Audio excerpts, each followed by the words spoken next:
Hello everyone, welcome to my channel education point. Education point में आपका स्वागत है।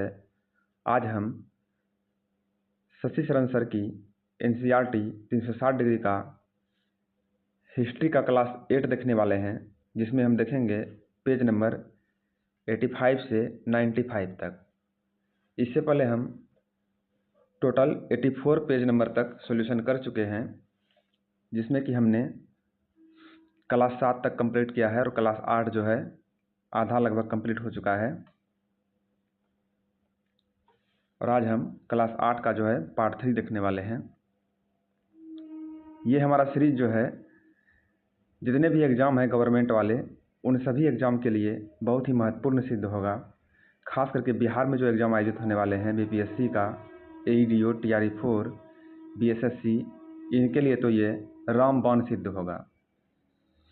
यदि आप हमारे चैनल को सब्सक्राइब नहीं किए हैं तो कृपया हमारे चैनल को सब्सक्राइब कर लें एवं साइड में जो बेल आइकन है उन्हें भी प्रेस करें, ताकि हमारे चैनल पर आने वाले सभी नए वीडियो का नोटिफिकेशन सबसे पहले आपको प्राप्त हो और आप इसका भरपूर लाभ उठा सकें।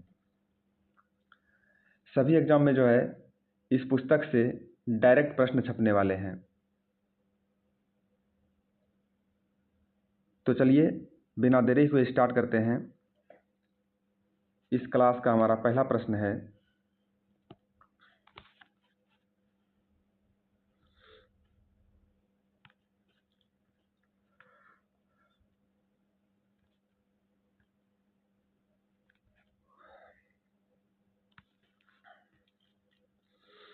रैयतों से कम कितने प्रतिशत भूमि पर नील उगाना पड़ता था? रैयतों से कम कितने प्रतिशत भूमि पर नील उगाना पड़ता था? तो इसका राइट आंसर है ऑप्शन ए 25%। 25%। रैयती व्यवस्था के तहत जो है बगान मालिक रैयतों के साथ एवं अनुबंध करते थे। कई बार वे गांव के मुखिया को भी रैयतों की तरफ से समझौता करने के लिए बाध्य कर देते थे। जो अनुबंध पर दस्तखत रख देते थे, उन्हें नील उगाने के लिए कम ब्याज दर पर बगान मालिकों से नगद कर्ज मिल जाता था। कर्जा लेने वाले रैयत को अपने कम से कम 25% जमीन पर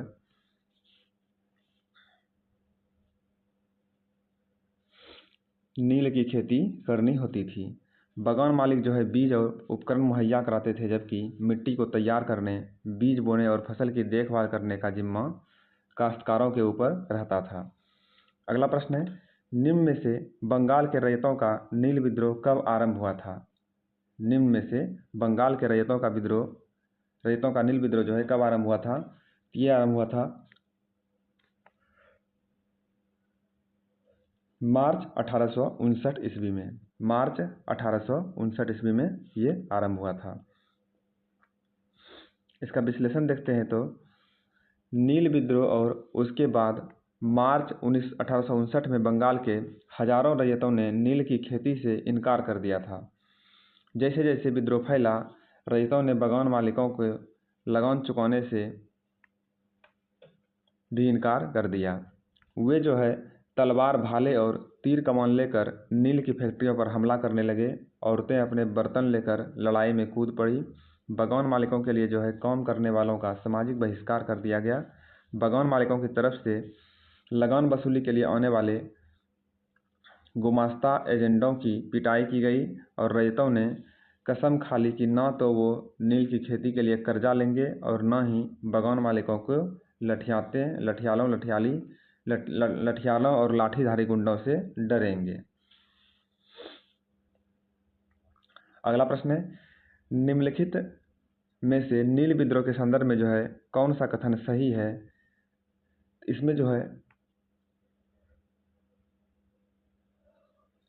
3 कथन सही है, 1, 3 और 4। और वो है कि मार्च 1859 में जो है बंगाल के हजारों रैयतों ने नील की खेती से इनकार कर दिया। दूसरा है कि नील के किसानों को लग रहा था कि 1857 की बगावत के बाद अंग्रेज सरकार जो है इस संघर्ष में उनका साथ नहीं देगी। और मजिस्ट्रेट एस्ले एडन ने एक नोटिस जारी किया, जिसमें कहा गया था कि रैयतों को नील के अनुबंध मानने के लिए मजबूर नहीं किया जाएगा। ये तीनों कथन जो है इसमें सही है।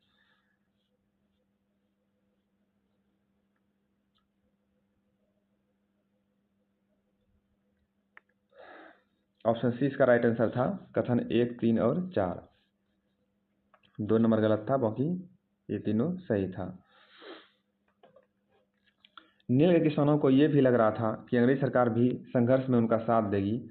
1857 की बगावत के बाद ब्रिटिश सरकार एक और व्यापक विद्रोह के खतरे से डरी हुई थी, जब नील की खेती वाले जिलों में एक और मार्च 1859 में बंगाल के हजारों रैयतों ने नील की खेती से इनकार कर दिया। जैसे जैसे विद्रोह फैला, रैयतों ने बगान मालिकों को लगान चुकाने से भी इनकार कर दिया। वे तलवार, भाले और तीर कमान लेकर नील की फैक्ट्रियों पर हमला करने लगे। औरतें अपने बर्तन लेकर लड़ाई में कूद पड़ी। बगान मालिकों के लिए काम करने वालों का सामाजिक बहिष्कार कर दिया और बगान मालिकों की तरफ से लगान वसूली के लिए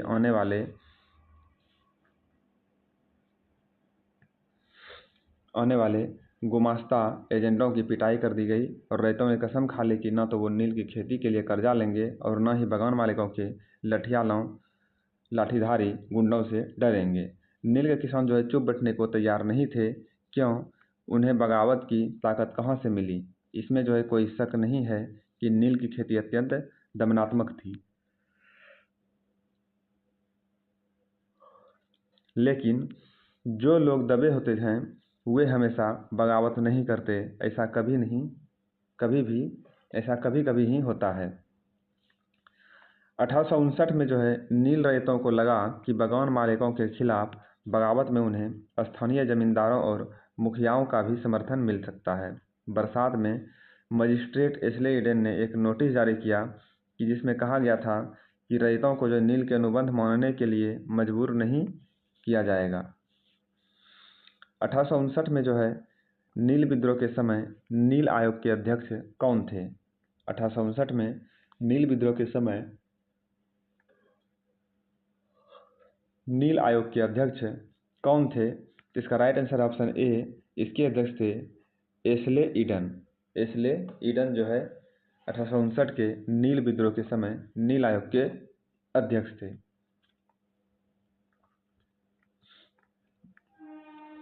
अगला प्रश्न है, निम्न में से जो है किस वर्ष बिरसा के नाम से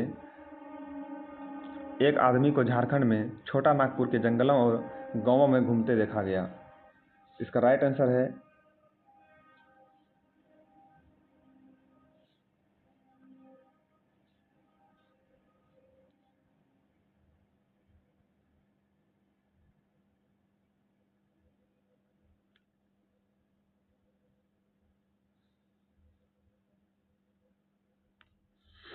इसका राइट आंसर है ऑप्शन सी, 1895। 1895 जो बिरसा के नाम से एक आदमी को झारखंड में छोटा नागपुर के जंगलों में और गांवों में घूमते देखा गया।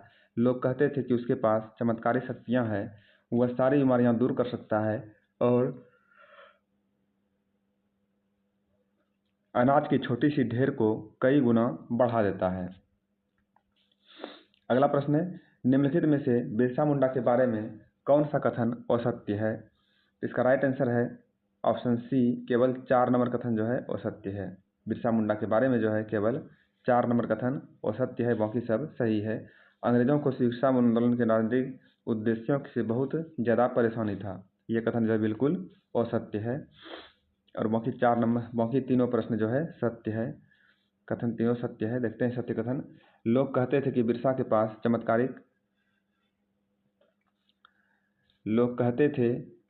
के पास जो है चमत्कारिक शक्तियां हैं, वह सारी बीमारियां दूर कर सकता है और अनाज की छोटी छोटी ढेर को कई गुना बढ़ा देता है।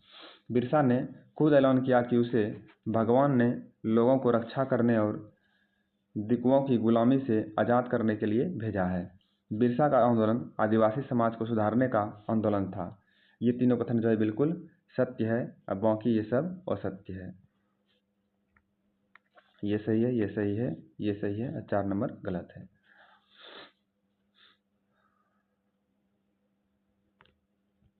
इसका विश्लेषण देखेंगे। 1895 में जो है बिरसा मुंडा नाम के एक आदमी को झारखंड में छोटा नागपुर के जंगलों गांवों में घूमते देखा गया और लोग कहते थे कि उसके पास चमत्कारिक शक्तियां हैं, वह सारी बीमारियां दूर कर सकता था और अनाज की छोटी सी ढेर को कई गुना बढ़ा देता था। बिरसा ने खुद यह ऐलान किया गया था कि उसे भगवान ने लोगों की रक्षा और उसको दिकुओं यानी बाहरी लोगों की गुलामी से आज़ाद कराने के लिए भेजा है। कुछ समय के भीतर हजारों लोग बिरसा के पीछे चलने लगे। वे उसे भगवान मानते थे। उन्हें यकीन था कि वह उनकी समस्याएं दूर करने आया है। अगला प्रश्न है, निम्न में से बिरसा का जन्म किस परिवार में हुआ था? निम्न में से बिरसा का जन्म जो है किस परिवार में हुआ था? तो इसका जन्म हुआ था मुंडा परिवार में। बिरसा का जन्म किस परिवार में हुआ था? तो इसका परिवार हुआ था मुंडा परिवार में। बिरसा का जन्म जो है एक मुंडा परिवार में हुआ था।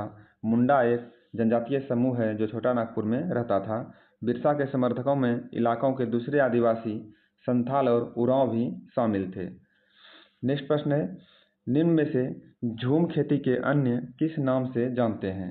झूम खेती को जो है अन्य किस नाम से जानता है? तो इसको जो है हम घुमंतू खेती के नाम से जानते हैं। घुमंतू खेती के नाम से जो है झूम खेती को जाना जाता है।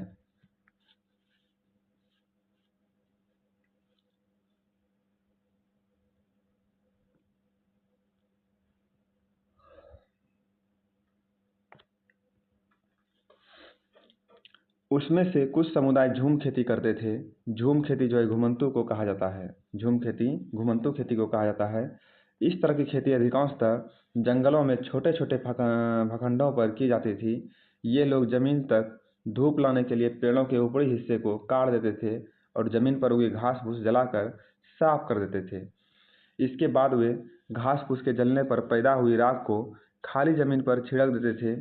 इस राख से में जो है पोटाश होती थी जिससे मिट्टी उपजाऊ हो जाती थी। वे कुल्हड़ों से पेड़ों को काटते थे। कुल्हाड़ों से मतलब कुल्हाड़ी से पेड़ों को काटते थे।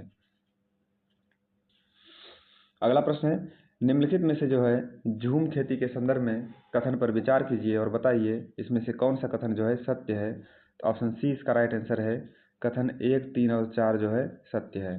कथन 1, 3 और 4 इसमें सत्य है। देखते हैं। घुमंतू किसान मुख्य रूप से पूर्वोत्तर और मध्य भारत की पर्वतीय व जंगली पट्टियों में ही रहते थे। बिल्कुल सही कथन है। दूसरा है, घुमंतू किसान खेती को जोतने और बीज रोपने के बजाय उन्हें खेत में बिखेर देते थे। ये भी कथन बिल्कुल सही है। झूम खेती में एक बार फसल काटने के बाद दूसरी जगह चले जाते थे। जहाँ से उन्होंने फसल काटी थी वह जगह कई साल तक परती पड़ी रहती थी। ये कथन भी बिल्कुल सत्य है।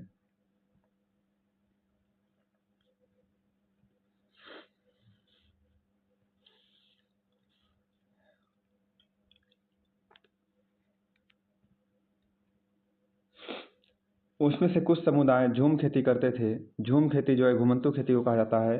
इस तरह की खेती एकदम जंगलों में छोटे छोटे भूखंडों पर की जाती थी। ये लोग जमीन तक धूप लाने के लिए पेड़ों के ऊपरी हिस्से को काट देते थे और जमीन पर उगी घास फूस जलाकर साफ कर देते थे। इसके बाद वे घास फूस के जलने से पर पैदा हुई राख को खाली जमीन पर छिड़क देते थे और इस राख में पोटाश की होती थी मात्रा जिससे मिट्टी उपजाऊ हो जाती थी। वे कुल्हाड़ियों से पेड़ों को काटते थे और कुदालों से जमीन के ऊपरी सतह को खुरच देते थे। वे खेतों को जोतने और बीज रोपने की बजाय उन्हें बस खेत में बिखेर देते थे। जब एक बार फसल तैयार हो जाती थी तो उसे काट कर वे दूसरी जगह के लिए चल पड़ते थे। जहाँ से उन्होंने अभी फसल काटी थी वह जगह जो है कई साल परती पड़ी रहती थी। घुमंतू किसान मुख्य रूप से पूर्वोत्तर और मध्य भारत की पर्वतीय व जंगली पट्टियों में ही रहते थे। इन आदिवासी समुदायों की जिंदगी जंगलों में बेरोक टोक आवाजाही और फसल उगाने के लिए जमीन और जंगलों के इस्तेमाल पर आधारित थी। वे केवल इसी तरीके से घुमंतू खेती कर सकते थे। अगला प्रश्न है, कुछ समय के लिए बिना खेती छोड़ दी जाने वाली जमीन को क्या कहते हैं? कुछ समय के लिए बिना खेती छोड़ दी जाने वाली जमीन को क्या कहते हैं? इसका राइट आंसर है ऑप्शन बी। इसे कहते हैं परती जमीन। परती जमीन कहते हैं। परती का अर्थ है कुछ समय के बिना खेती छोड़ दी जाने वाली जमीन ताकि उसकी मिट्टी दोबारा उपजाऊ हो सके। साल जो है एक प्रकार का पेड़ है। अब महुआ जो है एक फूल है जिसे खाया जाता है। यह शराब बनाने के लिए जो है इस्तेमाल किया जाता है। अगला प्रश्न है, निम्नलिखित में से शिकारी और संग्राहक के बारे में कौन सा कथन सही है? निम्नलिखित में से शिकारी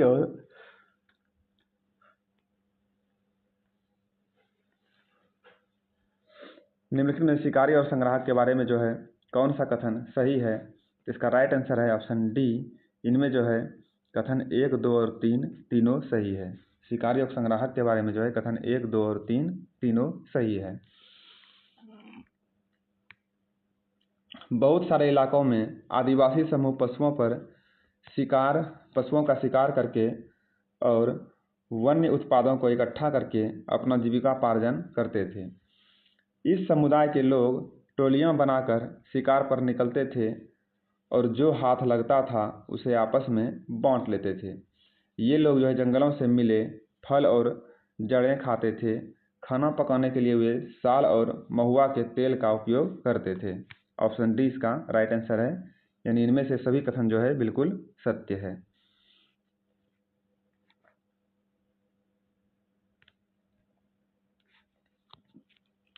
बहुत सारे इलाकों में जो है आदिवासी समूह पशुओं का शिकार करके और वन्य उत्पादों को इकट्ठा करके अपना काम चलाते थे।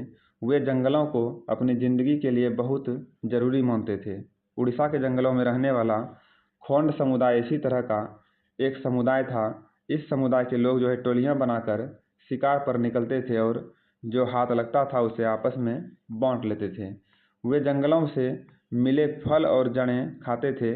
खाना पकाने के लिए वे साल और महुआ के बीजों का तेल इस्तेमाल करते थे। अगला प्रश्न है, निम्न में से खोंड समुदाय किस राज्य में रहते थे? खोंड समुदाय जो है किस राज्य में रहते थे? तो ये रहता था उड़ीसा में। खोंड समुदाय कहाँ रहता था? तो ये रहता था उड़ीसा में। अगला प्रश्न है, निम्न में से किस राज्य के लवाड़िया समुदाय गाय भैंस के झुंड पालते थे? निम्न में से किस राज्य के लवड़िया समुदाय जो है गाय भैंस के झुंड पालते थे? तो इसका राइट आंसर है option B, Andhra Pradesh. Option B इसका राइट आंसर है आंध्र प्रदेश। वे चरवाहे थे जो मौसम के हिसाब से मवेशियों या भेड़ों के रेवड़ लेकर यहाँ से वहाँ जाते रहते थे। जब एक जगह घास खत्म हो जाती थी तो वे दूसरे इलाके में चले जाते थे। पंजाब के पहाड़ों में रहने वाले वन गुज्जर और आंध्र प्रदेश के लवाड़िया आदि समुदाय गाय भैंस के झुंड पालते थे। कुल्लू के गद्दी समुदाय के लोग जो है गड़रिये थे और कश्मीर के बकरवाल बकरियां पालते थे। अगले साल इतिहास की पाठ्य पुस्तक में आप उनके बारे में विस्तार से पढ़ेंगे। अगला प्रश्न है, निम्नलिखित में से सूची 1 को सूची 2 से मिलान कीजिए। इसका राइट आंसर है ऑप्शन सी, ए का 2, बी का 4, सी का 1, डी का 3। ए का 2, बी का 4, सी का 1 और डी का 3। गद्दी जो है गद्दी हिमाचल प्रदेश में पाए जाते थे, खोंड उड़ीसा में, बक्करवाल कश्मीर में और लवाड़िया आंध्र प्रदेश में। बहुत ही इंपॉर्टेंट प्रश्न है ये, इससे प्रश्न पूछे ही जाते हैं लगभग। निम्नलिखित में से बैगाओं के बारे में सही कथन का चयन कीजिए। निम्नलिखित में से बैगाओं के बारे में जो है सही कथन का चयन कीजिए और इसका राइट आंसर है ऑप्शन सी, 1, 2 और 3। तीनों कथन जो इसमें बिल्कुल सही है। बैगा जनजाति जो है औरों के लिए काम करने से कतराते थे। बैगा जनजाति औरों के लिए काम करने से कतराते थे।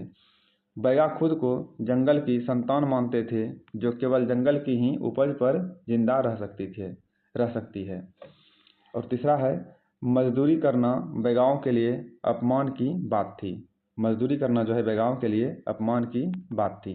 ये तीनों कथन जो है बैगाओं के बारे में बिल्कुल सही है।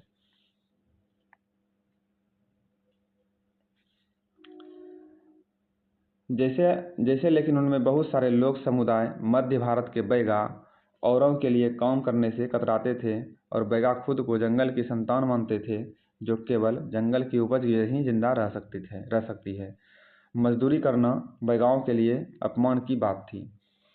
अगला प्रश्न है, निम्नलिखित में से मध्य प्रदेश में घुमंतू खेती के लिए इस्तेमाल होने वाले शब्द को क्या कहा शब्द जो है कौन है, मतलब शब्द को क्या कहा जाता है। निम्नलिखित में से जो है मध्य प्रदेश में घुमंतू खेती के लिए इस्तेमाल होने वाला शब्द कौन है। इसका राइट आंसर है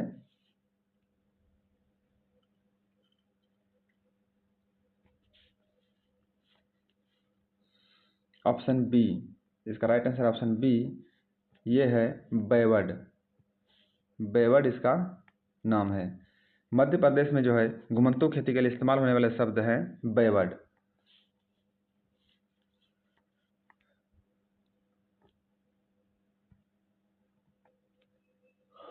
बैवड़ जो है मध्य प्रदेश के में घुमंतू खेती के लिए इस्तेमाल होने वाला शब्द है। अगला प्रश्न है, निम्नलिखित में से ब्रिटिश काल में आदिवासी मुखियाओं तथा उनकी परिस्थिति के संदर्भ में कौन से कथन सत्य है। तो इसका राइट आंसर है ऑप्शन डी, उपयुक्त सभी। इनमें से जो है उपयुक्त सभी कथन जो है सत्य है।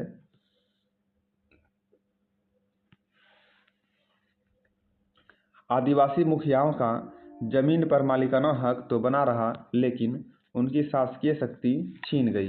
बिल्कुल सत्य कथन है। आदिवासी मुखियाओं का अंग्रेजों के प्रतिनिधि के रूप में काम करना पड़ता था तथा उन्हें नजराना देना पड़ता था। अंग्रेजों के आने से पहले कई जगहों पर आदिवासी मुखियाओं की अपनी पुलिस होती थी और वे जमीन एवं प्रबंधन के स्थानीय नियम को खुद बनाते थे। ये तीनों कथन जो है बिल्कुल सत्य है।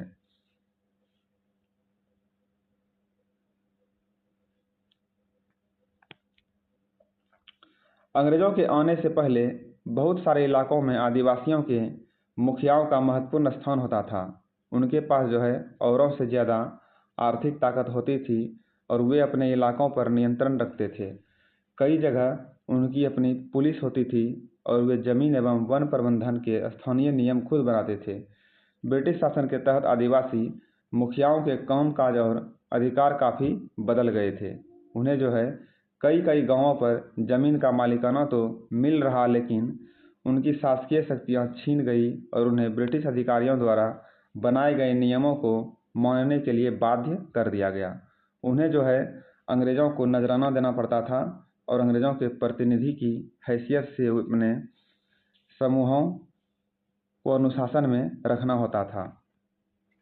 पहले उनके पास जो ताकत थी अब वह नहीं रही, वे परंपरागत कामों को करने से लाचार हो गए।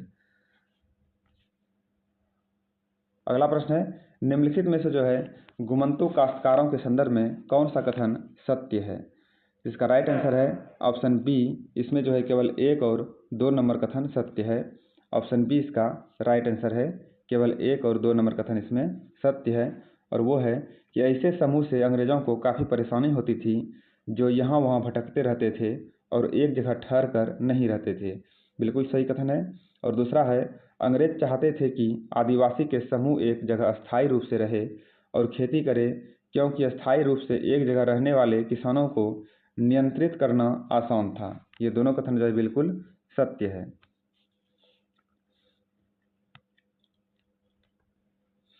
ऐसे समूहों से अंग्रेजों को काफ़ी परेशानी थी जो यहाँ वहाँ भटकते रहते थे और एक जगह ठहर कर नहीं रहते थे। वे चाहते थे कि आदिवासियों के समूह एक जगह स्थायी रूप से रहें और खेती करें।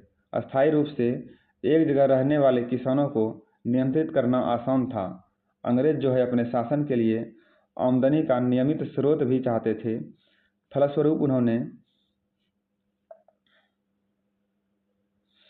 फलस्वरूप जो है उन्होंने जमीन के बारे में कुछ नियम लागू कर दिए। उन्होंने जमीन को माप कर प्रत्येक व्यक्ति का हिस्सा तय कर दिया। झूम काश्तकारों को अस्थायी रूप से बसाने की अंग्रेजों की कोशिश बहुत कामयाब नहीं रही। जहां पानी कम हो और मिट्टी सूखी हो वहां हलों से खेती करना आसान नहीं होता है। अगला प्रश्न है, निम्न कथन के बारे में विचार करें और बताएं इसमें से कौन सा कथन जो है असत्य है। तो इसका राइट आंसर है ऑप्शन बी, केवल 3 नंबर कथन जो है इसमें असत्य है। केवल 3 नंबर कथन इसमें असत्य है कि इस वन कानून के कारण झूम काश्तकारों को रोजगार और काम के लिए मजबूरन एक जगह रहना पड़ा। ये कथन जो है इसका असत्य है। तो सत्य कथन क्या है? सत्य है इसमें कि कि अंग्रेजों ने सारे जंगलों पर अपना नियंत्रण स्थापित कर लिया था और जंगलों को राज्य की संपत्ति घोषित कर दिया। आरक्षित वन में लोगों को स्वतंत्र रूप से घूमने, झूम खेती करने, फल इकट्ठा करने या पशुओं का शिकार करने की इजाज़त नहीं दी थी। ये दोनों कथन जो है बिल्कुल सत्य है और तीसरा नंबर कथन असत्य है।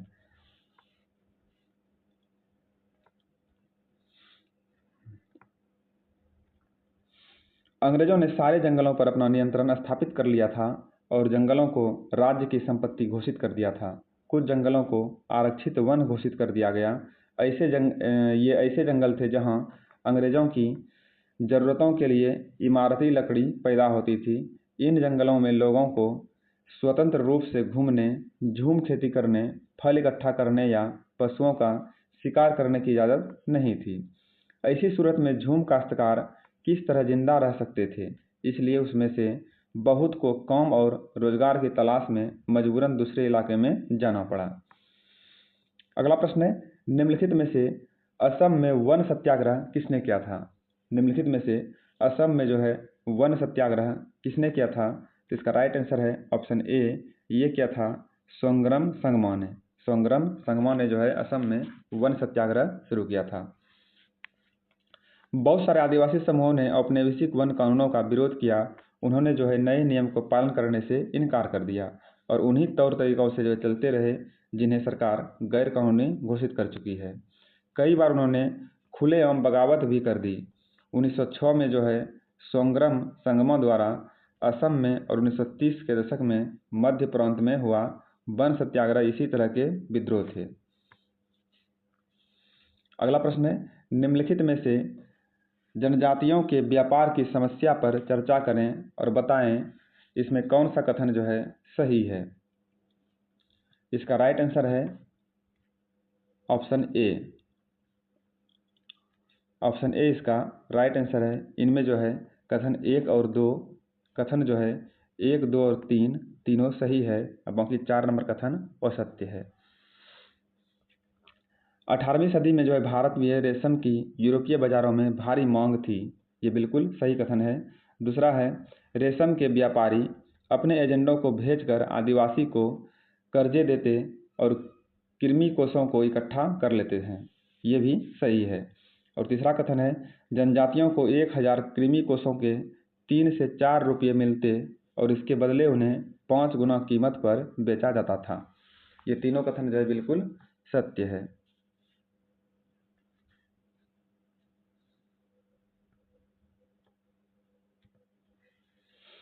वर्तमान झारखंड में स्थित हजारीबाग के आसपास रहने वाले संथाल रेशम के कीड़े पालते थे। रेशम के व्यापारी अपने एजेंटों को भेजकर आदिवासियों के कर्जे देते थे और उनके कृमि कोषों को इकट्ठा कर लेते थे। 1000 कृमि कोषों के लिए 3 से 4 रुपये मिलते थे। इसके बाद जो है इन कृमि कोषों को बर्दवान या गया भेज दिया जाता था, जहां उन्हें 5 गुना कीमत पर बेचा जाता था। निर्यातकों और रेशम उत्पादकों के बीच कड़ी का काम करने वाले बिचौलियों को जमकर मुनाफा होता था। रेशम उत्पादकों को बहुत मामूली फायदा मिलता था। स्वाभाविक है कि बहुत सारे आदिवासी समुदाय बाजार और व्यापारियों को अपना सबसे बड़ा दुश्मन मानने लगे थे। अगला प्रश्न है, निम्न में से जनजातियों का कोल विद्रोह कब हुआ था? निम्न में से जनजातियों का जो है कोल विद्रोह कब हुआ था? इसका राइट आंसर है ऑप्शन बी, ये हुआ था 1831 से 32 के मध्य। 1831 और 32 में जो है जनजातियों का कोल विद्रोह हुआ था।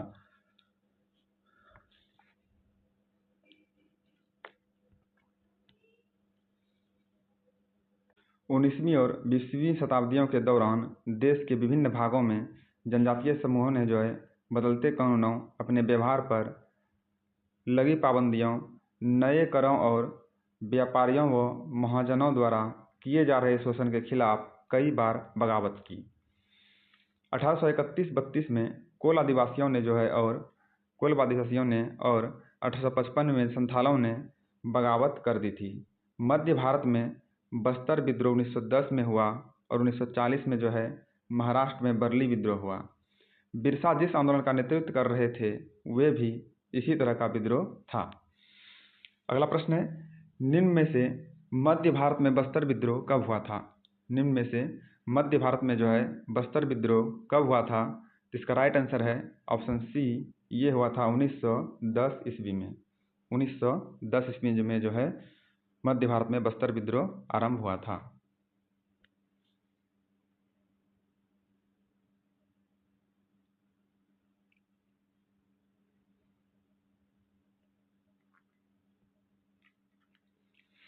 उन्नीसवीं और 20वीं शताब्दियों के दौरान देश के विभिन्न भागों में जनजातीय समूहों ने बदलते कानूनों और अपने व्यवहार पर लगी पाबंदियों पर, नए करों और व्यापारियों व महाजनों द्वारा किए जा रहे शोषण के खिलाफ कई बार बगावत की। 1831-32 में कोल आदिवासियों ने, 1855 में संथालों ने बगावत कर दी थी। मध्य भारत में जो है बस्तर विद्रोह 1910 में हुआ था और 1940 में महाराष्ट्र में वर्ली विद्रोह हुआ। बिरसा जिस आंदोलन का नेतृत्व कर रहे थे वह भी इसी तरह का विद्रोह था। अगला प्रश्न है, सूची 1 को जो है सूची 2 से सम्मिलित करना है और इसका राइट आंसर है ऑप्शन बी। ऑप्शन बी इसका राइट आंसर है। ए का 3, बी का ए, सी का 4, डी का 2। 3 1 4 2। 3 1 4 2।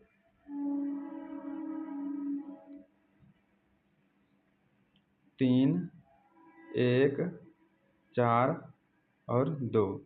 कोल विद्रोह जो है हुआ था 1831 में, वर्ली विद्रोह हुआ था 1940 में और बस्तर विद्रोह हुआ था 1910 में, और संथाल विद्रोह 1855 में।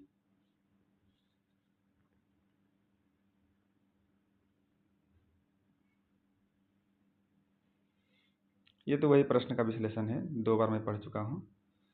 निम्नलिखित में से बिरसा मुंडा के बारे में असत्य कथन पर विचार कीजिए। इसमें जो है कौन सा कथन असत्य है?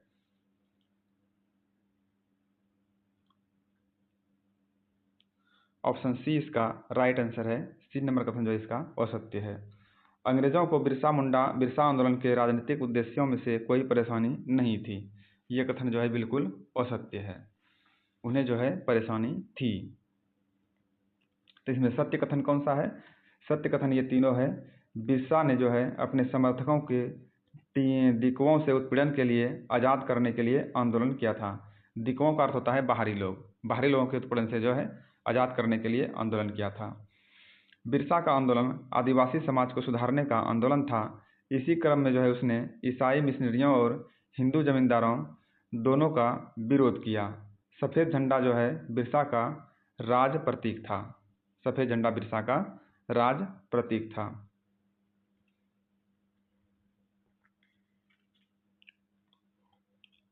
अपनी किशोरावस्था में बिरसा जिन विचारों के संपर्क में आए उनसे जो है वह काफ़ी गहरे तौर पर प्रभावित थे। बिरसा का आंदोलन आदिवासी समाज को सुधारने का आंदोलन था।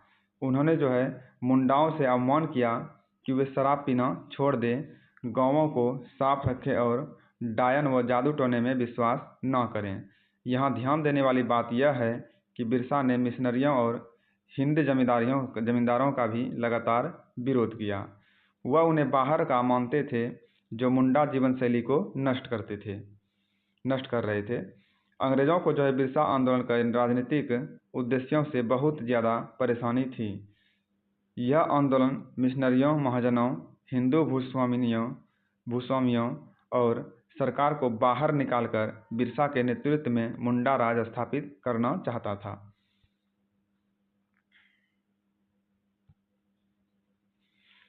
1897 में जो है जेल से लौटने के बाद बिरसा समर्थक जुटाते हुए गांव-गांव घूमने लगे।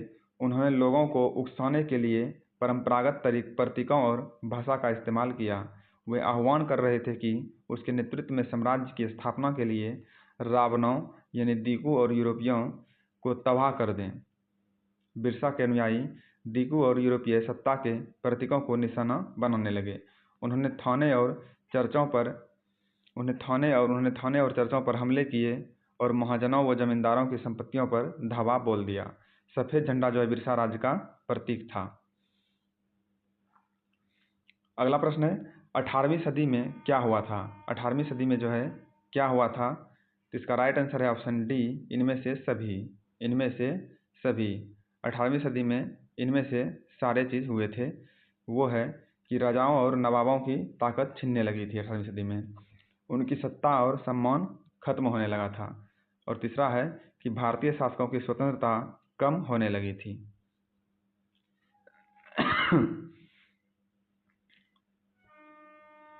18वीं सदी के मध्य 18वीं सदी के मध्य से ही राजाओं और नवाबों की ताकत छिनने लगी थी, उनकी सत्ता और सम्मान दोनों खत्म होते जा रहे थे। बहुत सारे दरबारों में रेजिडेंट तैनात कर दिए गए थे। स्थानीय शासकों की स्वतंत्रता घटती जा रही थी, उनकी सेनाओं को भंग कर दिया गया था। उनके राजस्व वसूली के अधिकार को वह इलाके एक एक करके छीने जा रहे थे। अगला प्रश्न है, निम्न में से रानी लक्ष्मीबाई क्या चाहती थी? निम्न में से रानी लक्ष्मीबाई क्या चाहती थी? तो इसका राइट आंसर है ऑप्शन ए, 1 और 2। 1 और 2 इसमें सही है। रानी लक्ष्मीबाई कंपनी और उसके पति की मृत्यु के उनका राज ना हड़पे। कंपनी और उसके पति की मृत्यु चाहते थे क्योंकि उसका राज ना हड़पे।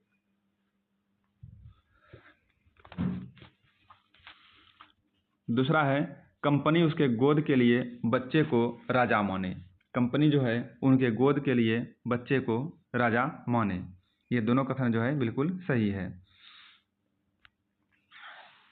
बहुत सारे स्थानीय शासकों ने अपने हितों की रक्षा के लिए कंपनी के साथ बातचीत भी की। उदाहरण के लिए झांसी की रानी लक्ष्मीबाई चाहती थी कि कंपनी उनके पति की मृत्यु के बाद उनके गोद के लिए हुए बेटे को राजा मान ले। अगला प्रश्न है, निम्नलिखित कथन पर विचार कीजिए और बताइए इसमें सही कथन कौन सा है? ऑप्शन बी इसका राइट आंसर है। इसमें कथन सही है 1, 2 और 4। 1, 2 और 4 इसमें सही कथन है।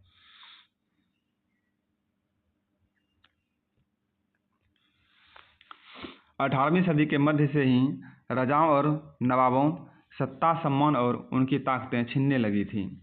स्थानीय शासकों ने अपने हितों की रक्षा के लिए रानी लक्ष्मीबाई ने कंपनी से उनके पति के मृत्यु के बाद उनके गोद लिए हुए बेटे को राजा मानने की गुजारिश की। 1801 में नहीं, ये तो गलत है। 1, 2 और 4 ही सही है। पेशवा बाजीराव द्वितीय के दत्तक पुत्र नाना साहब ने भी कंपनी से आग्रह किया कि उनके पिता का जो पेंशन मिलती थी वह उनकी मृत्यु के बाद उन्हें मिले। ये तीनों कथन बिल्कुल सत्य है।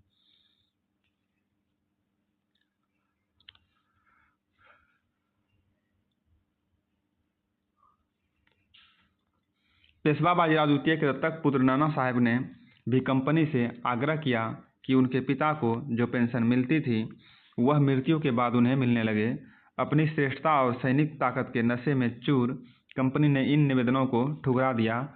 अवध की रियासत अंग्रेजों के कब्जे में जाने वाली आखिरी रियासतों में से थी। 1801 में अवध पर एक सहायक संधि थोपी गई और 1856 में अंग्रेजों ने उसे अपने कब्जे में ले लिया। गवर्नर जनरल डलहौजी ने ऐलान कर दिया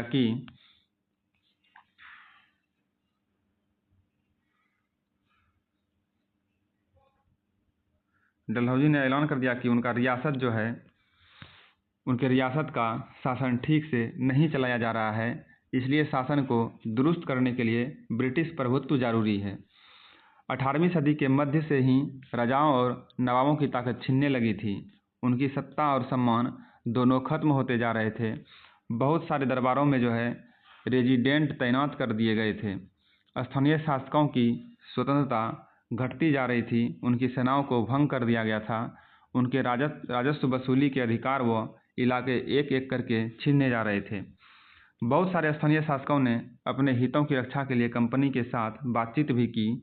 उदाहरण के लिए झांसी की रानी लक्ष्मीबाई चाहती थी कि कंपनी उनके पति की मृत्यु के बाद उन्हें गोद लिए हुए बेटे को राजा मान ले।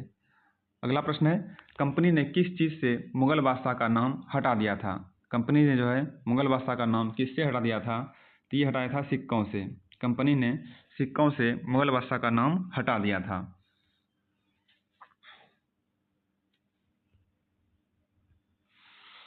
कंपनी ने मुगलों के शासन को खत्म करने की भी पूरी योजना बना ली थी। कंपनी द्वारा जारी किए गए सिक्कों पर पूरे मुगल बादशाह का नाम सिक्कों पर से जो है मुगल बादशाह का नाम हटा दिया गया। 1849 में गवर्नर जनरल डलहौजी ने ऐलान किया कि बहादुर शाह जफर की मृत्यु के बाद बादशाह के परिवार को लाल किले से निकालकर उन्हें दिल्ली में कहीं और बसाया जाएगा। 1856 में गवर्नर जनरल कैनिंग ने फैसला किया कि बहादुर शाह जफर आखिरी मुगल बादशाह होंगे।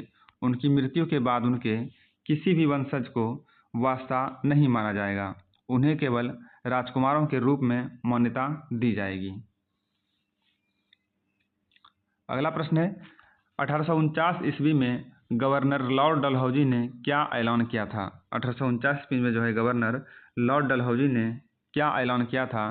तो इसका राइट आंसर है ऑप्शन ए, बहादुर शाह की मृत्यु के बाद उसके परिवार को लाल किला छोड़ना होगा, ये ऐलान किया था।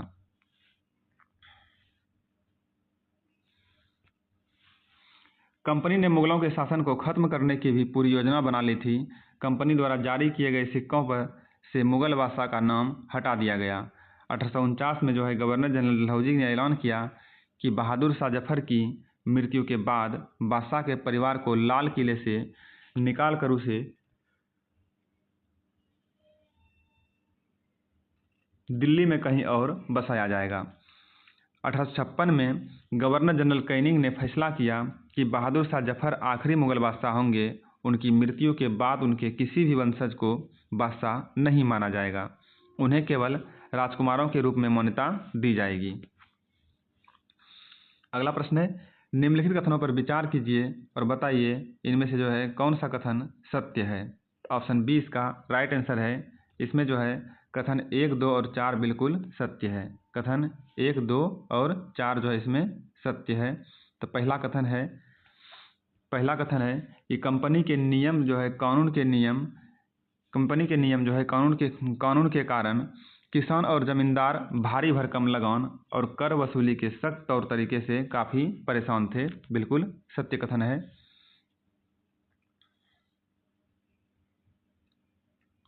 दूसरा है, कंपनी के तहत काम करने वाले सैनिक अपने वेतन भत्ता और सेवा शर्तों के कारण परेशान थे, ये भी बिल्कुल सही कथन है।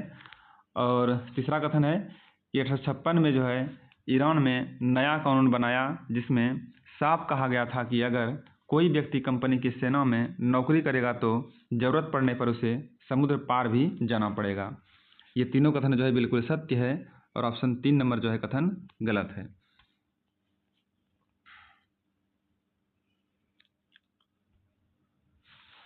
गाँवों में किसान और जमींदार भारी भरकम लगान और कर वसूली के सख्त तौर तरीकों से परेशान थे।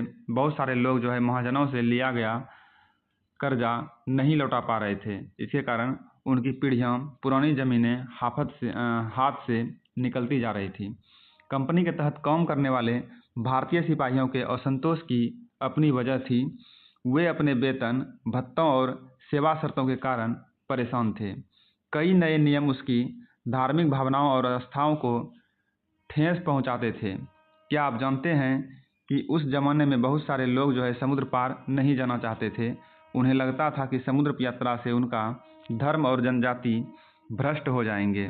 जब 1824 में सिपाहियों को कंपनी की ओर से लड़ने के लिए समुद्र के रास्ते बर्मा जाने का आदेश मिला तो उन्होंने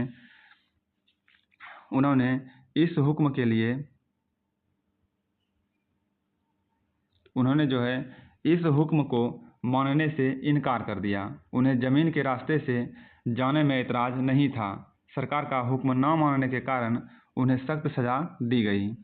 क्योंकि यह मुद्दा अभी खत्म नहीं हुआ था, इसलिए 1856 में कंपनी को एक नया कानून बनाना पड़ा।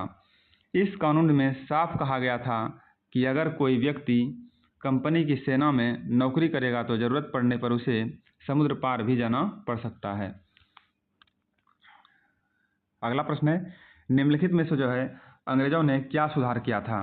ऑप्शन डी इसका राइट आंसर है। उपरोक्त सभी जो है अंग्रेजों ने सुधार किया था। सती प्रथा के खिलाफ कानून बनाया था, विधवा पुनर्विवाह को बढ़ावा दिया था, और अंग्रेजी भाषा की शिक्षा को सक्रिय रूप से बढ़ावा दिया गया था।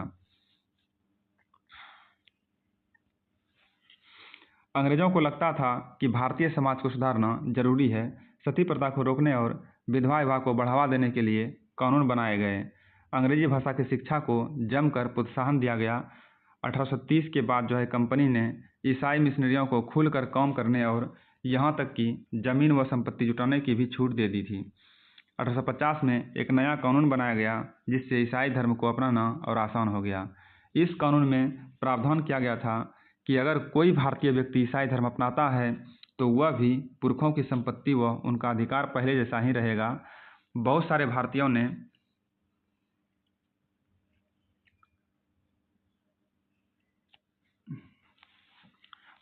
भारतीयों को यकीन हो गया था कि अंग्रेज उनका धर्म, उनके सामाजिक रीति रिवाज और परंपरागत जीवन शैली को नष्ट कर रहे हैं।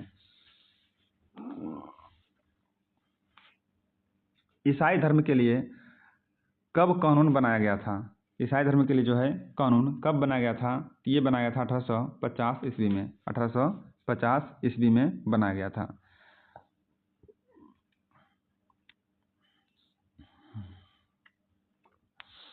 अगला प्रश्न है कथन और कारण है। इसमें बताना है इसमें कौन सा सही है। तो इसका राइट आंसर है ऑप्शन ए, कथन और कारण दोनों सही है। ऑप्शन ए इसका राइट आंसर है कि कथन और कारण दोनों सही है, परंतु कारण कथन का सही व्याख्या करता है। कारण कथन का सही व्याख्या भी करता है और दोनों सही है। तो क्या है इसमें कथन?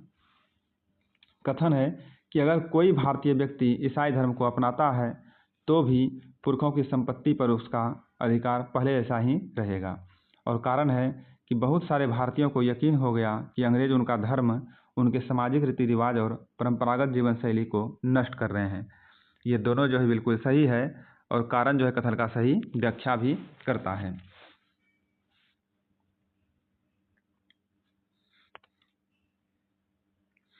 अगला प्रश्न है निम्न में से पुस्तक माझा प्रवास किसकी कृति है?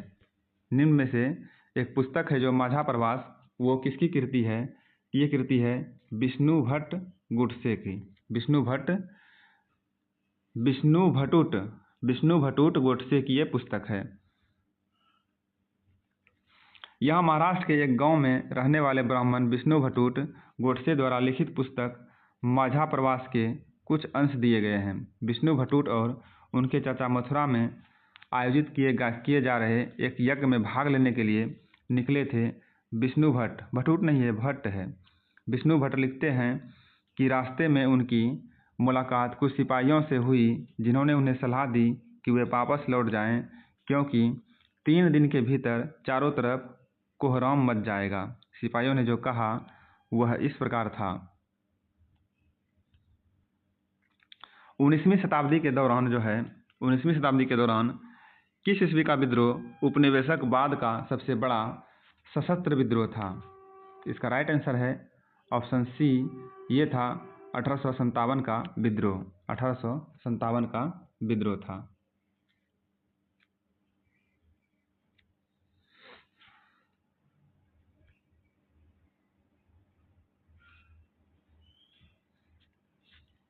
भारत के उत्तरी भागों में 1857 में ऐसी ही स्थिति पैदा हो गई थी। फतह और शासन के 100 साल बाद ईस्ट इंडिया कंपनी को भी एक भारी विद्रोह से जूझना पड़ रहा था। मई 1857 में शुरू हुई इस बगावत ने भारत में कंपनी का अस्तित्व ही खतरे में डाल दिया था। मेरठ से शुरू करके सिपाहियों ने कई जगह बगावत की। समाज के विभिन्न तबकों के असंख्य लोग विद्रोही तेवरों के साथ उठ खड़े हुए।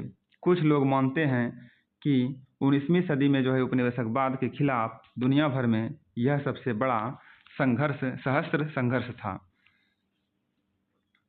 अगला प्रश्न है निम्न में से 1857 की विद्रोह कहाँ से शुरू हुई थी? तो 1857 की विद्रोह शुरू हुई थी मेरठ से। 1857 की विद्रोह कहाँ से शुरू हुई थी? तो ये शुरू हुई थी मेरठ से।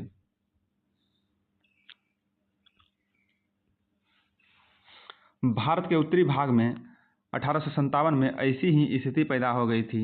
फतह और शासन के 100 साल बाद ईस्ट इंडिया कंपनी को एक भारी विद्रोह से जूझना पड़ रहा था। मई 1857 में शुरू हुई इस बगावत ने भारत में जो कंपनी का अस्तित्व ही खतरे में डाल दिया था। मेरठ से शुरू करके सिपाहियों ने जो है कई जगह बगावत की। समाज के विभिन्न तबकों के असंख्य लोग विद्रोह के तेवरों के साथ उठ खड़े हुए। कुछ लोग मानते हैं कि 19वीं सदी के उपनिवेशवाद के खिलाफ दुनिया भर में यह सबसे बड़ा सशस्त्र संघर्ष था। अगला प्रश्न है 1857 के विद्रोह के तत्कालीन कारण क्या है? तो इसका कारण है चर्बी वाले कारतूस। चर्बी वाले कारतूस जो है इसका तत्कालिक कारण है।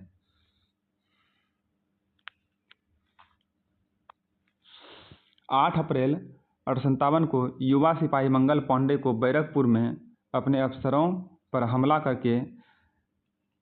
करने के आरोप में फांसी पर लटका दिया गया। चंद दिन बाद जो है मेरठ में तैनात कुछ सिपाहियों ने नए कारतूसों के साथ फौजी अभ्यास करने से इनकार कर दिया। सिपाहियों को लगता था कि उन कारतूसों पर गाय और सूअर की चर्बी का लेप चढ़ाया गया था। 85 सिपाहियों को नौकरी से निकाल दिया गया। उन्हें जो है अपने अफसरों का हुक्म न मानने के आरोप में 10-10 साल की सजा दी गई। यह 9 मई 1857 की बात है। अगला प्रश्न है निम्न में से किसको 1857 के विद्रोह का नेता घोषित किया गया? तो इसका राइट आंसर है ऑप्शन ए, ये था बहादुर शाह जफर। बहादुर शाह जफर को जो है 1857 के विद्रोह का नेता घोषित किया गया। मेरठ के कुछ सिपाहियों की एक ट्रॉली जो है 10 मई की रात को घोड़ों पर सवार होकर मुंह अंधेरे ही दिल्ली पहुंच गई। जैसे ही उनके आने की खबर फैली, दिल्ली में तैनात टुकड़ियों ने भी बगावत कर दी। यहाँ भी अंग्रेज अफसर मारे गए। देसी सिपाहियों ने हथियार व गोला बारूद कब्जे में ले लिया और इमारतों को आग लगा दी। विजयी सिपाही लाल किले की दीवारों के आसपास जमा हो गए। वे बादशाह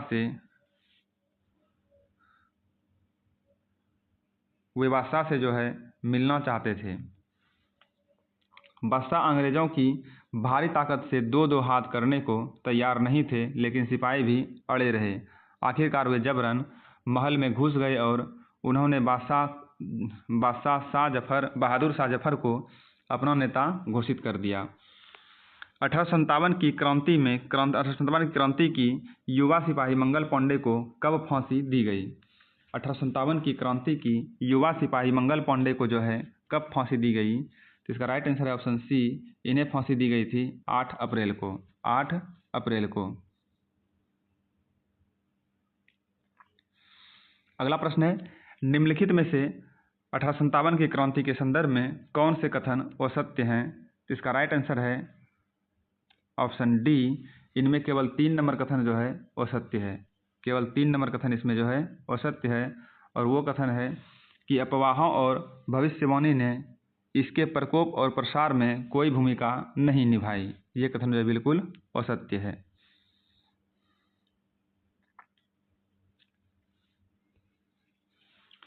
आठ अप्रैल 1857 को युवा सिपाही मंगल पांडे को बैरकपुर में अपने अफसरों पर हमला करने के आरोप में फांसी पर लटका दिया गया। चंद दिन बाद मेरठ में तैनात कुछ सिपाहियों ने नए कारतूसों के साथ फौजी अभ्यास करने से इनकार कर दिया। सिपाहियों को लगता था कि उन कारतूसों पर गाय और सूअर की चर्बी का लेप चढ़ाया गया था। 85 सिपाहियों को नौकरी से निकाल दिया गया। उन्हें अपने अफसरों का हुक्म न मानने के आरोप में 10-10 साल की सजा दी गई। यह जो है 9 मई 1857 की बात है। मेरठ में तैनात दूसरे भारतीय सिपाहियों की प्रतिक्रिया बहुत ज़बरदस्त रही। 10 मई को सिपाहियों ने मेरठ की जेल पर धावा बोलकर वहां बंद सिपाहियों को आज़ाद करा लिया। उन्होंने अंग्रेज अफसरों पर हमला करके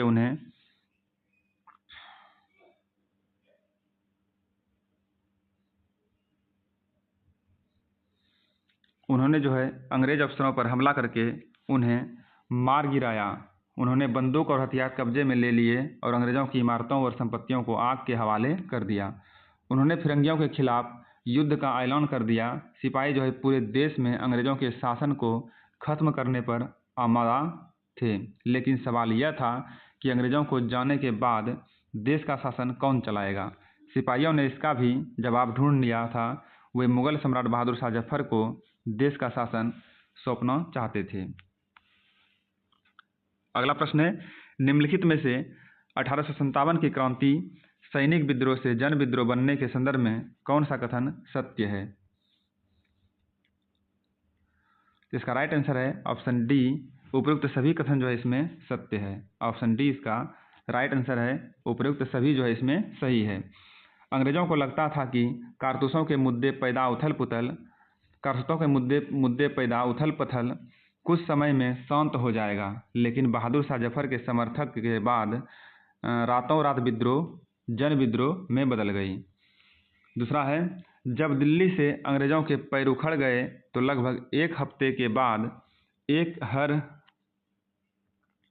रेजिमेंट जैसे कानपुर, लखनऊ, आरा जैसे दूसरी टुकड़ियों का साथ देने निकल पड़े।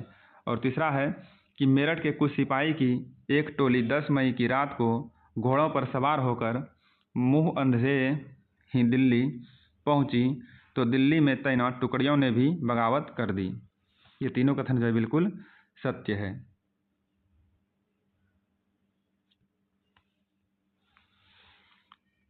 अंग्रेजों को इन घटनाओं की उम्मीद नहीं थी। उन्हें लगता था कि कारतूसों के मुद्दों पर पैदा हुई उथल पुथल के कुछ समय में शांत हो जाएगी, लेकिन जब बहादुर शाह जफर ने बगावत को अपना समर्थन दे दिया तो स्थिति रातों रात बदल गई। अक्सर ऐसा होता है कि जब लोगों को कोई रास्ता दिखाई देने लगता है तो उनका उत्साह और साहस बढ़ जाता है। इससे उन्हें आगे बढ़ने की हिम्मत, उम्मीद और आत्मविश्वास मिलता है। जब दिल्ली से अंग्रेजों के पैर उखड़ गए तो लगभग एक हफ्ते तक कहीं कोई विद्रोह नहीं हुआ। जाहिर है खबर फैलने में भी कुछ समय तो लगना ही था, लेकिन फिर तो विद्रोहियों का सिलसिला ही शुरू हो गया। मेरठ के कुछ सिपाहियों की एक टोली 10 मई की रात को घोड़ों पर सवार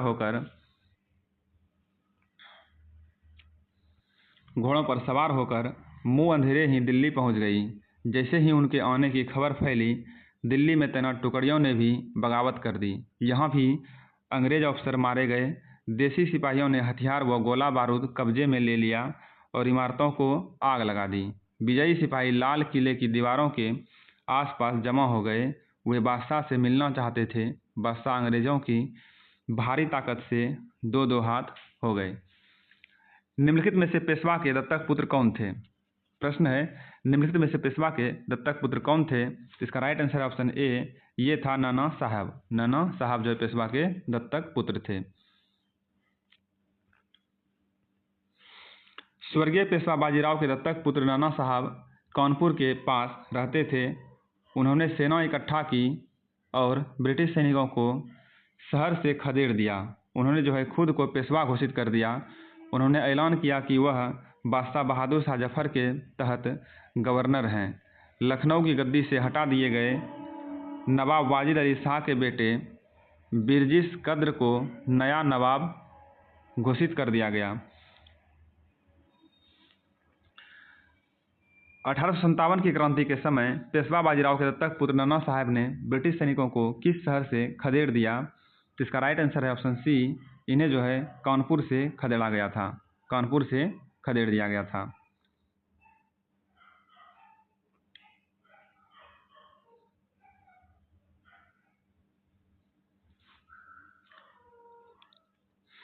निम्न में से किस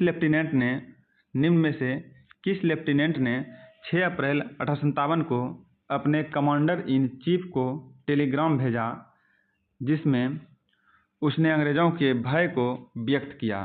तो इसका राइट आंसर है ऑप्शन सी, ये था टाइटलर। ये टाइटलर थे। इन्होंने ही जो 6 अप्रैल 1857 को अपने कमांडर इन चीफ को टेलीग्राम भेजा जिससे उसने अंग्रेजों के भय को व्यक्त किया।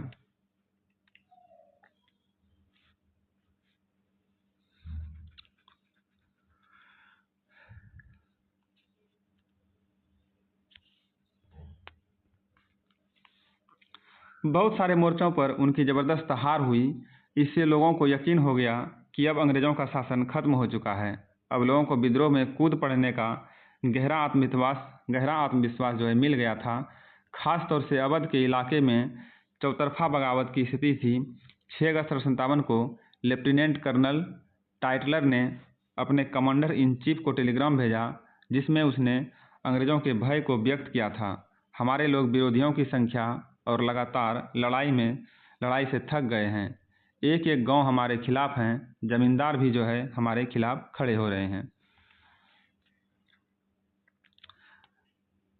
अगला प्रश्न है, निम्नलिखित कथन पर विचार करें और बताएं इनमें से कौन सा कथन जो है सही है। तो इसका राइट आंसर है ऑप्शन ए। इसमें जो है कथन 1, 2 और 4 जो है सही है। इनमें कथन 1, 2 और 4 बिल्कुल सही है। 1857 की क्रांति में उथल पुथल के बावजूद भी अंग्रेजों ने ही हार नहीं मानी। 1857 की क्रांति में जो है उथल पुथल के बावजूद भी अंग्रेजों ने हार नहीं मानी और इंग्लैंड से सैनिक मंगवाकर और अंत में अंग्रेजों ने दिल्ली को दोबारा अपने कब्जे में ले लिया। दूसरा है, दिल्ली पर अपने अंग्रेजों के कब्जा हो जाने का यह मतलब नहीं था कि विद्रोह खत्म हो चुका था। इस व्यापक बगावत की विशाल ताकत को कुचलने के लिए अंग्रेजों ने अगले 2 साल तक लड़ाई लड़नी पड़ी। और चौथा है कि अंतिम मुगल बादशाह बहादुर शाह जफर पर मुकदमा चलाकर उन्हें आजीवन कारावास की सजा दी गई। ये जो है बिल्कुल सही कथन है। इसका राइट आंसर था ऑप्शन ए, 1, 2 और 4। 1, 2 और 4 इसमें सही था।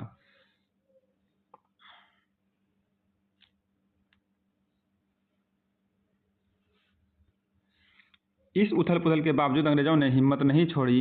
कंपनी ने अपनी पूरी ताकत लगाकर विद्रोह को कुचलने का फैसला लिया। उन्होंने इंग्लैंड से और फौज मंगवाए।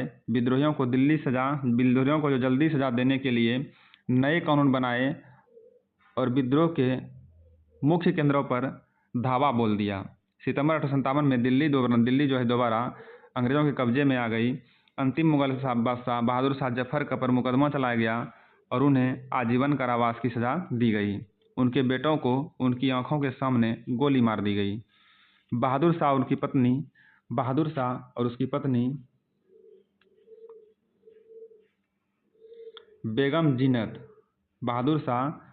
पत्नी बेगम जीनत महल को अक्टूबर 1858 में रंगून में जेल भेज दिया गया। इसी जेल में जो है नवंबर 1862 में बहादुर शाह जफर ने अंतिम सांस ली। दिल्ली पर अंग्रेजों का कब्जा हो जाने का यह मतलब नहीं था कि विद्रोह खत्म हो चुका था। इसके बाद भी लोग अंग्रेजों से टक्कर लेते रहे। व्यापक बगावत की विशाल ताकत को कुचलने के लिए अंग्रेजों को अगले 2 साल तक लड़ाई लड़नी पड़ी। मार्च 1858 में लखनऊ अंग्रेजों के कब्जे में चला गया। जून 1858 में रानी लक्ष्मीबाई की शिकस्त हुई और उन्हें मार दिया गया। दुर्भाग्यवश ऐसा ही रानी अवंतीबाई लोधी के साथ हुआ। खेड़ी की शुरुआती विजय के बाद उन्होंने अपने आप को अंग्रेजी फौज से घिरा पाया और वे शहीद हो गई। तात्या टोपे जो है मध्य भारत के जंगलों में रहते हुए आदिवासियों और किसानों की सहायता से छापामार युद्ध चलाते रहे। अगला प्रश्न है, निम्न में से बहादुर शाह जफर रंगून जेल में अपनी अंतिम सांस कब ली थी। बहादुर शाह जफर ने जो है रंगून जेल में अपनी अंतिम सांस कब ली थी। इन्होंने जो है 1862 में अपनी अंतिम सांस ली थी रंगून जेल में। अगला प्रश्न है, मध्य भारत जो है जंगलों में रहते हुए आदिवासी और किसानों की सहायता से किसने छापामार युद्ध चलाते रहे। मध्य भारत जो है जंगलों में रहते हुए आदिवासी और किसानों की सहायता से किसने छापामार युद्ध चलाते रहे। तो इसका राइट आंसर है ऑप्शन बी, ये थे तात्या टोपे जो है मध्य भारत के जंगलों में रहते हुए आदिवासियों और किसानों की सहायता से छापामार युद्ध चलाते रहे। अगला प्रश्न है, 1857 की क्रांति के बाद की घटना पर विचार कीजिए और बताइए इसमें से कौन सा कथन जो है वो सत्य है ऑप्शन डी इसका राइट आंसर है। केवल 4 नंबर कथन इसमें असत्य है। केवल 4 नंबर कथन जो है इसमें असत्य है। सेना में जो है भारतीय सिपाहियों का अनुपात ज़्यादा करने और यूरोपीय सिपाहियों की संख्या को कम करने का फैसला लिया गया। ये कथन जो इसमें असत्य है। और सत्य कथन कौन सा है? सत्य, बाकी ये तीनों जो है सत्य है कि क्रांति के बाद जो है ब्रिटिश संसद ने 1858 में एक नया कानून पारित कर ईस्ट इंडिया कंपनी ने सारे अधिकार ब्रिटिश साम्राज्य के हाथों में सौंप दिए। और दूसरा है, ब्रिटिश मंत्रिमंडल ने भारत के शासन से संबंधित शासन को संभालने के हेतु एक सदस्य को भारत मंत्री नियुक्त किया गया। और तीसरा है कि भारत के गवर्नर जनरल का वायसराय का ओहदा दिया गया, उसे इंग्लैंड के रानी का निजी प्रतिनिधि घोषित कर दिया गया। ये तीनों कथन जो है सत्य है। अब बाकी चौथा नंबर कथन जो है इसका असत्य है।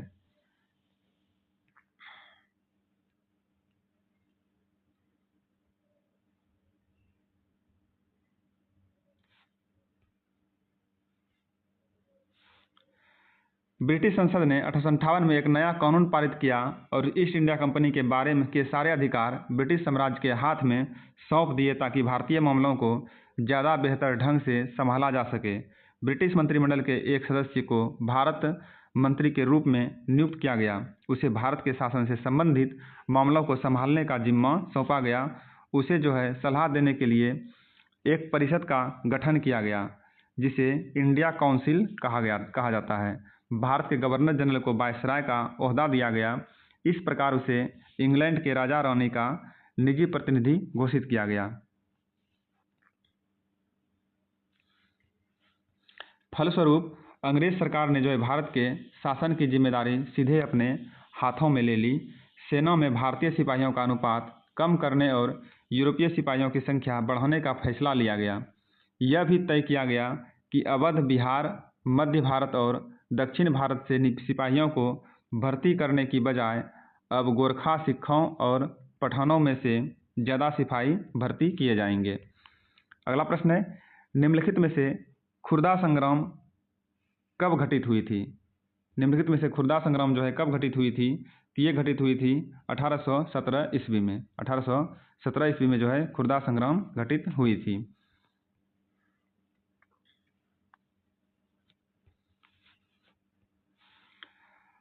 1857 की घटना से बहुत पहले उसी प्रकार की एक घटना सन 1817 ईस्वी में खुर्दा नामक एक स्थान पर घटित हुई थी।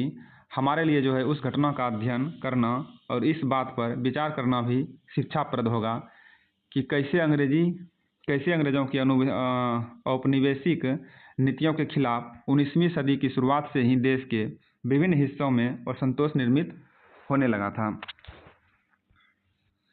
अगला प्रश्न है, निम्नलिखित में से खुर्दा संग्राम के संदर्भ में कथन पर विचार कीजिए और बताइए इसमें से कौन सा कथन जो है सही है। तो इसका राइट आंसर है ऑप्शन सी 1, 2 और 4। इसमें जो है सही कथन है 1, 2 और 4।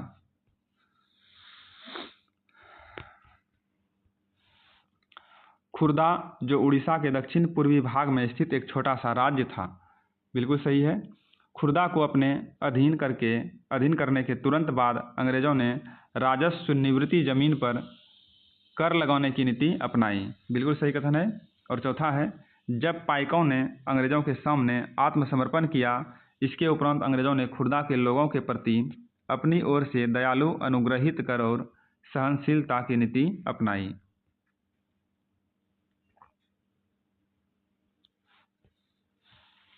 खुर्दा जो कि उड़ीसा के दक्षिण पूर्वी भाग में स्थित एक छोटा सा राज्य था, वह 19वीं शताब्दी की शुरुआत में 105 गढ़ों, जिसमें 60 बड़े और 1109 छोटे गांव सम्मिलित थे, एक जनबहुल उपजाऊ क्षेत्र था। इसके शासक राजा वीर किशोर देव को स्वतः अधिकृत 4 परगनाओं को तथा जगन्नाथ मंदिर के संचालन अधिकार समेत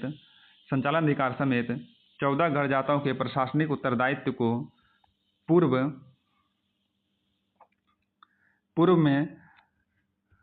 में दबाव में आकर मराठाओं को सौंप देना पड़ा था। उसके पुत्र खुर्दा को अपने अधीन करने के तुरंत बाद अंग्रेज़ों ने राजस्व निवृत्ति जमीन पर कर लगाने की नीति अपनाई। इसमें जो है राज्य के पूर्व सैनिक वर्ग जिन्हें पाइक के नाम से जाना जाता था उसका जीवन बुरी तरह से प्रभावित हुआ। इस नीति की भयावहता राजस्व की मांग में अनुचित वृद्धि और इस संग्रह के दमनकारी तरीकों से और बढ़ गई थी। इस कार्रवाई के फलस्वरूप 1805 और 1817 के बीच में खुर्दा से बड़े पैमाने पर लोग जमीन छोड़कर चले गए। जब पाइकों ने अंग्रेज़ों के सामने आत्मसमर्पण किया तो इसके उपरांत अंग्रेज़ों ने खुर्दा के लोगों के प्रति अपनी ओर से दयालु, अनुग्रहित और सहनशीलता की नीति अपनाई। फिर भी अंग्रेज़ों ने अस्थायी बंदोबस्त के तहत राजस्व भुगतान की नीति को चालू रखा,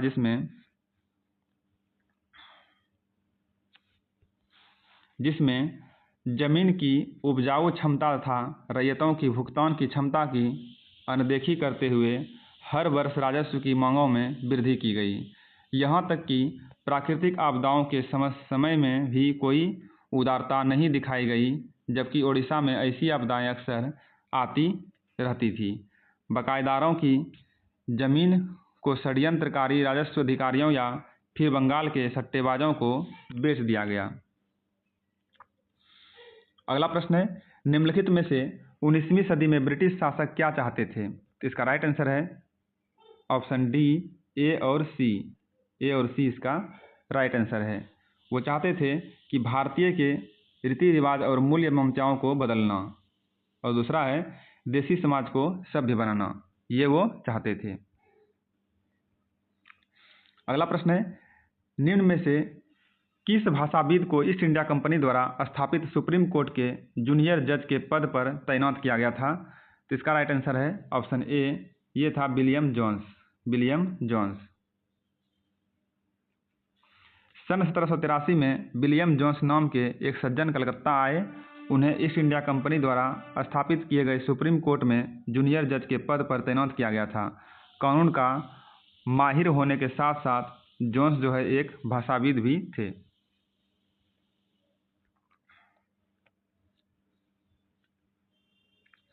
अगला प्रश्न है, निम्नलिखित में से जो है विलियम जोन्स के संदर्भ में कौन सा कथन असत्य है?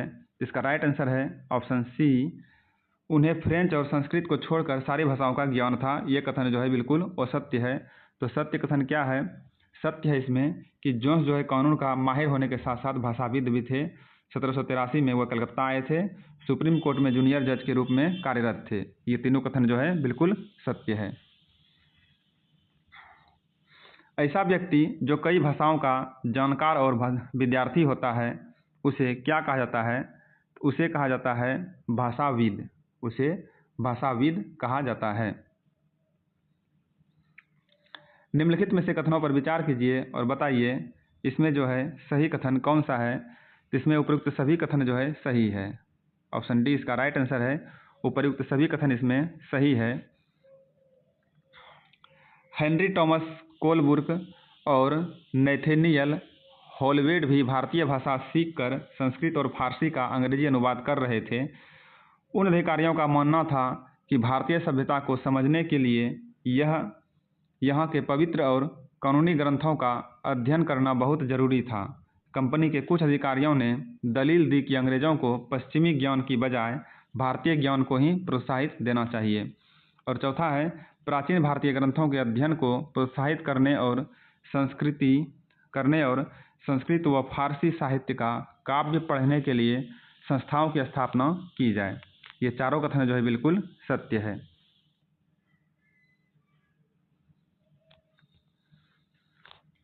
जोन्स ने पाया कि उस समय कलकत्ता में तैनात बहुत सारे अंग्रेज अफसर भी उनके जैसी दिलचस्पियां रखते थे। हेनरी टॉमस कोलब्रुक और नैथेनियल हॉलहेड भी भारतीय भाषाएं सीखकर संस्कृत व फारसी रचनाओं का अंग्रेजी में अनुवाद कर रहे थे और प्राचीन भारतीय विरासत को समझने के प्रयास में लगे हुए थे। इन लोगों के साथ मिलकर जोन्स ने एशियाटिक सोसाइटी ऑफ बंगाल का गठन किया और एशियाटिक रिसर्च नामक शोध पत्रिका का प्रकाशन शुरू किया। इस तरह से हमारा यह क्लास समाप्त होता है। मिलते हैं अगले क्लास में। बिहार में आयोजित होने वाले सभी एग्जाम में जो है बिहार स्पेशल से भी प्रश्न पूछे जाते हैं। यदि आप उसमें अच्छा स्कोर करना चाहते हैं तो आपको बिहार स्पेशल भी ज़रूर पढ़ना होगा। और उसके लिए मैं 2 पुस्तक का पूर्ण विस्तृत सॉल्यूशन करवाया हूँ। वो है एक खान सर का बिहार स्पेशल जीके जीएस और दूसरा है एडिटोरिया का। इन दोनों पुस्तक में जो है बिहार में जितने भी एग्ज़ाम हुआ है उनमें पूछे गए प्रश्नों का संग्रह है। उसका प्लेलिस्ट जो है हमारे यूट्यूब पर अवेलेबल है। मैं उसका लिंक जो है वीडियो के आई आइकन में दे दूँगा, आप वहाँ पर उससे जुड़ सकते हैं और लाभ उठा सकते हैं। तो इस क्लास को हम यहीं पर समाप्त करते हैं। मिलते हैं अगले क्लास में, तब तक के लिए धन्यवाद।